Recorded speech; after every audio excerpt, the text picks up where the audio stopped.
you are struggling with your curls at the moment, maybe you're at a point where you just feel like giving up, then this video is for you. In today's video, I'm going to be sharing 5 things I wish I knew at the start of my curly hair journey. They're a mix of things that are maybe solutions to problems that you don't realize you have, but also around actually embracing your hair and being comfortable with your curls. Number 1, confidence comes from wearing your curls. A common issue that comes up with people when they start embracing their curls is that they don't feel confident wearing them after years of wearing their hair straight. You kind of get used to wearing your hair straight, so when you embrace your curls and you're all of a sudden wearing your hair curly, you may just not feel like yourself because you've been so used to seeing yourself look a different way. Something that took me a while to come around to was feeling confident wearing my curls to special occasions, special events where I needed to look more put together. Those are the times when you think, oh, maybe my curls don't go with this outfit. Will people think my curly hair is messy? If you're thinking these things, then you're not the only one that's ever thought these things. You're not alone. But the less I straightened my hair, the more I styled my hair curly, the healthier my hair became, and then the better my curls looked because my hair was healthier. The more I actually styled my hair curly, the more I kind of became confident in styling my hair and getting consistent wash day results. We can definitely get into an endless cycle of damaging our hair. We don't like the way it looks curly because it's damaged, so we straighten it, but then it's never gonna become healthier because we keep straightening it. So you kind of need to break that cycle and actually just realize that you need to go through that period of maybe your hair not looking as nice, maybe you have to tie your hair up a bit more, maybe the curls don't last as well between wash days. Once you get through that period, your hair will thank you. It will look better inevitably. And also, the more you see yourself with curly hair, just like how you always used to see yourself with straight hair, you'll become more used to seeing yourself with curly hair. I've kind of done a 180 where I used to straighten my hair a lot, but now when I straighten my hair, I don't recognize myself. I feel weird with straight hair. This feels much more me. I actually feel like a bit of an imposter when I wear my hair straight. So yeah, you kind of will just have to go through a period of wearing your hair curly, seeing yourself with curly hair. It may be uncomfortable at the beginning, but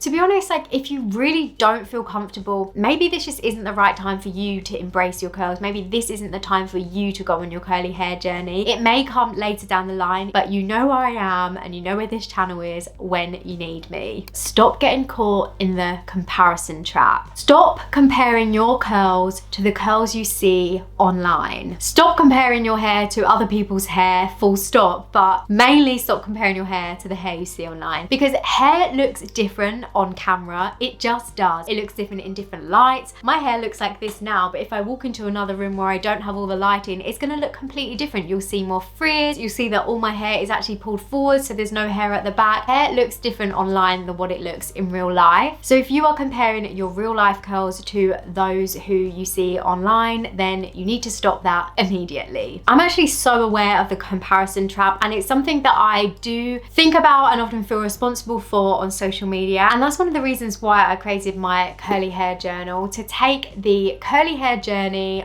offline so you compare your hair to your own hair rather than other people's. I've spoken about my journal in lots of different videos, so I'm not going to go into it too much here, but if you want more information, then I'll put the link in the description below, and also I'll try and put something up here for you. And I'm also actually going to be bringing out a digital version of this soon if that is more your thing, so watch this space for that. Even if you're not comparing your hair to people online, you may find yourself comparing your hair to your curl friends in real life. And just like when you're comparing your hair to people you see online, they may have a completely different hair type to you, and so many factors can come into play. They may have a different curl pattern, density, texture, thickness, level of damage. They may be at a completely different part of their curly hair journey than you. There are so many variables that can come into play, so what makes the most sense is taking a picture of your hair before, tracking your curly hair journey, tracking your experiments, what works for you and what doesn't, and just stop comparing your hair to other people's, because that's another way that you're gonna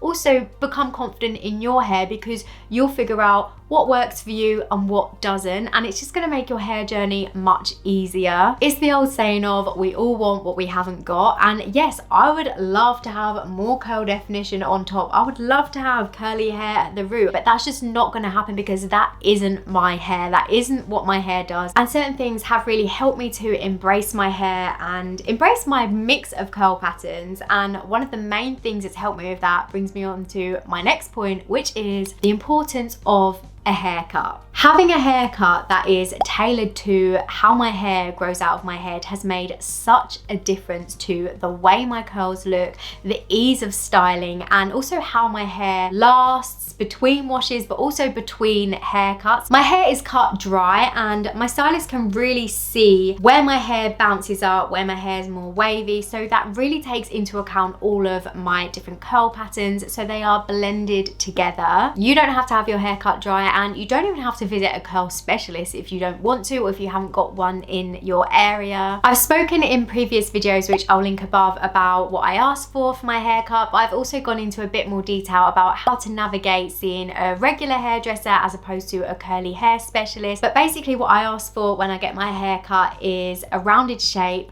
long layers, and shorter face framing pieces. And for me, that just really helps blend everything together. Having the long layers allows me to keep my length, but also gives me volume and fullness throughout. The shorter face framing pieces help allow me to tie my hair up and still have some hair around my face, but also they help me to fake a bit of root lift and volume, because you'll see my hair is actually quite flat at the roots. It's a strategic haircut that gives me a look that I like for my hair. You may have a different personal preference to me, but this is just personally what I find works for my hair type, my mix of curls and waves. Finding the right products for you. While products don't make your hair curly, and that is a whole other topic, they are an important part of maintaining curly hair. Whether you have coarse, dry hair that naturally needs a lot more moisture, or if you have soft, fine hair that needs more grit, there is a perfect product combo for you out there. So when it comes to choosing which products to use on your hair, it's good to have a rough understanding of your hair type and also your preferences. I'll give you an example. So if you have fine, wavy, curly hair and you prefer volume over definition, you'd be wanting to look at mousses, foams, texture sprays for grit, and volumizing products that aren't going to weigh your hair down. But if you wanted more definition and you have fine, wavy, curly hair,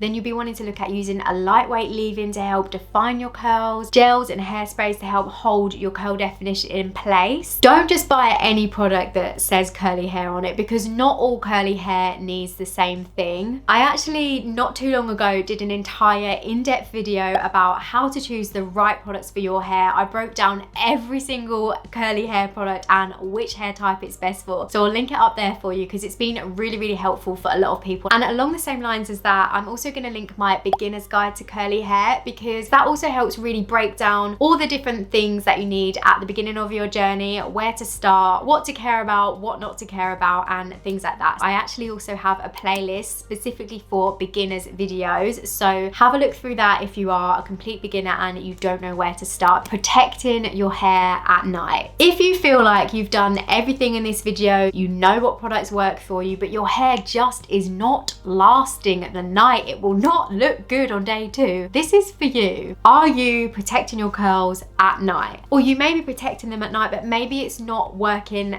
as effectively as it could for you. And if that is the case, then there may be a different way that you can protect your curls that will work better for your hair type. It's the same with a lot of things on the curly hair journey. What works for me may not work for you. What works for you may not work for someone else. But it's about trial and error and figuring out what will work for you. For example, I am not the kind of person who will consistently wear a bonnet or buff on my head. I either don't remember to wear it. If I wear it, then it might fall off, or I get irritated by it. Only when I want extra protection, I want my hair to last extra well the next day. And that's because I found a method that works for me that doesn't involve wearing something on my head. What I do is I sleep on a silk pillowcase first of all, so that helps prevent knotting and tangling, keeps the moisture locked into my hair. It's also really great for your skin if you are in your 30s like me and you are becoming skin conscious. And I will tie my hair in what I call an overnight pineapple bun. And the reason that I do it in the bun part is because my hair is longer. But if your hair was shorter, then you could just put it in a pineapple without the bun. So just a loose ponytail on the top of your head. And because I have shorter face framing pieces to prevent them from stretching out, I clip them separately back up into the bun. I don't find the clips dig into my head because I clip them into the bun rather than into my scalp. If they're digging into your hair, then just reposition them. If you have even shorter hair, too short to tie the whole head up, then you could just pineapple the top part of your head. There are lots of different variations, and maybe a pineapple doesn't work for you. Maybe a pineapple stretches your hair out and you just want to wear a bonnet on your head, or maybe you don't want to do anything and you just want to sleep on a silk pillowcase. You just need to try a few different methods and track how they work for you. Take a picture of how your hair lasts. If you are going to do that, then I would say use the same products each time, because then you've got a better test of whether it actually works for you, whether it's the products that aren't lasting or your overnight protection that isn't lasting. And of course, I have also covered this topic in other videos, so I'll link my most recent how I protect my curls overnight video up here for you. But essentially, protecting your hair overnight in a way that works for you is one of the keys to making your curls last longer between washes. And just while we're talking about our hair lasting, something that I do in the shower pretty much every day is at the end of my shower, when it's a bit steamy in the air, I will take my hair down out of its pineapple and just shake my hair in the steam. And this is an especially good method if you find that when you take your hair down out of its pineapple or down out of the bonnet, that it's kind of just stuck in a position and it looks a bit weird, then just getting the steam in your hair, giving it a shake, just really helps to settle my curls in place and gently hydrate them. But if you want more tips on refreshing, then I'll link my different ways to refresh your hair video up here for you. So there we go, 5 things that I wish I knew at the beginning of my curly hair journey that now you know, so hopefully it makes your journey a little bit easier. I really hope that you enjoyed this video. Feel free to let me know in the comments if you're struggling with any of these things and if this video helped you. Are there any other things that you are struggling with at the beginning of your journey that I can help you with maybe in other videos? As always, if you did enjoy the video, please feel free to give it a like, leave a comment, and don't forget to hit the subscribe button, and I'll see you soon. Bye guys.